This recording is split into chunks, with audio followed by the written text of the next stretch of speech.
Hello friends, welcome to Iroda Machi Samayal. This is நம்ம வீட்டு சமையல்.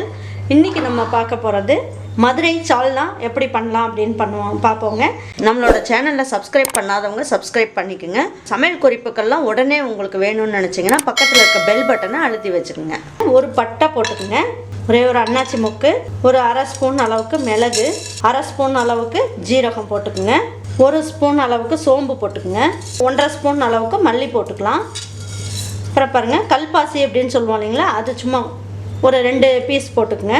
ஒரு 5 கிராம்பு, அதுக்கப்புறம் ஒரு 4 ஏலக்காய், பிரியாணி இலை சின்னது 2 பீஸ் போட்டுக்கலாம். கசகசா இருக்குது இல்லைங்களா, அது 2 ஸ்பூன் அளவுக்கு இதிலே போட்டுக்குங்க. வேர்க்கடலையை வந்து நம்ம நல்லா தோலெல்லாம் எடுத்துட்டு இந்த மாதிரி நல்லா எடுத்து வச்சுப்போம். இது ஒரு கைப்பிடி அளவுக்கு போட்டுக்கலாம். இது எதுவுமே வந்து நம்ம எண்ணெய் எல்லாம் ஊற்றக்கூடாது. ட்ரை ரோஸ்ட் பண்ணிட்டீங்கன்னா ரொம்ப நல்லாயிருக்கும். இப்போ வேர்க்கடலை இல்லை அப்படின்னா முந்திரி பருப்பு இருக்குன்னா நீங்கள் முந்திரி பருப்பை சேர்த்துக்கலாம். இது எல்லாமே ஒரு தட்டுக்கு மாற்றிடலாம்.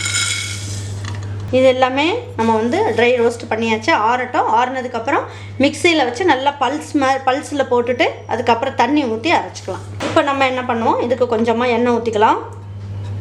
2 பச்சை மிளகாய் போட்டுக்கலாம். ஒரு அரை கப் அளவுக்கு, அதாவது ஒரு கைப்பிடி அளவுக்கு சின்ன வெங்காயம் எடுத்துக்கலாம், அதையும் போட்டுக்கலாம். இதுலேயே 1 இன்ச் அளவுக்கு இஞ்சி போட்டுக்கோங்க. 10 பூண்டு எடுத்துக்கோங்க, அதையும் போட்டுக்கோங்க.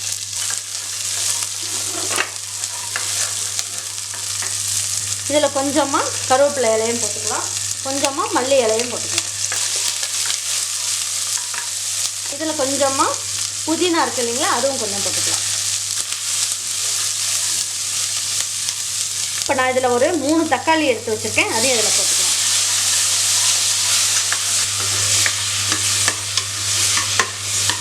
இப்போ இதெல்லாம் நல்லா பொடியாயிடுச்சு, நல்லா தூளாக எடுத்து பாருங்கள். இப்போ நம்ம என்ன பண்ணலாம், இதில் ஒரு 1/4 மூடி அளவுக்கு தேங்காய் எடுத்து வச்சுருக்கேன், அதையும் இதில் போட்டுக்கலாம்.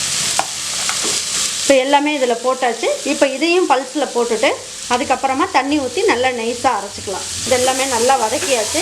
இப்போ நம்ம என்ன பண்ணலாம், இதை ஒரு தட்டுக்கு மாற்றிடலாம்.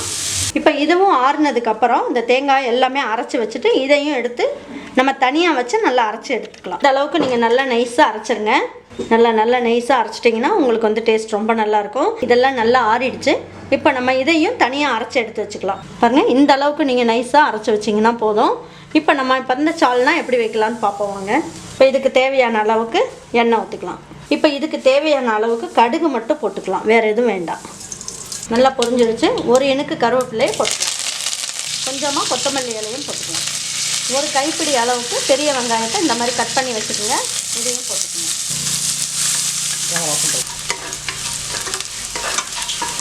வெங்காயம் வந்து இந்த அளவுக்கு நல்லா செவக்க வதக்கிடுங்க. இப்போ நம்ம அரைச்சி வச்சோம் இல்லைங்களா, தக்காளி, வெங்காயம், பூண்டு இதெல்லாம் அரைச்சி வச்சோம்ல, இதை மட்டும் நீங்கள் தனியாக ஊற்றிக்கோங்க.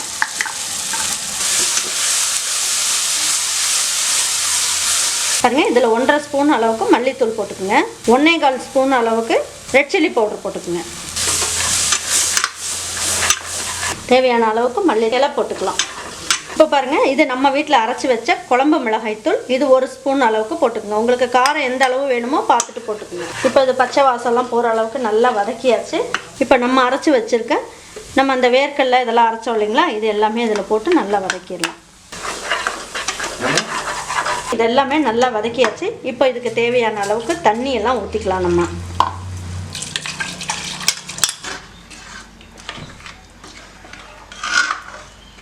சால்னா அப்படின்னாலே உங்களுக்கு கொஞ்சம் தண்ணியாக தான் இருக்கணும். இந்த அளவுக்கு நல்லா தண்ணியாக தான் இருக்கணும். சால்னாவுக்கு தேவையான அளவுக்கு உப்பு போட்டுக்கலாம். உப்பு வந்து நம்ம முன்னாடியே போட்டுடலாம், எல்லாம் வதக்கும் போதே உப்பு போட்டுக்கலாம்.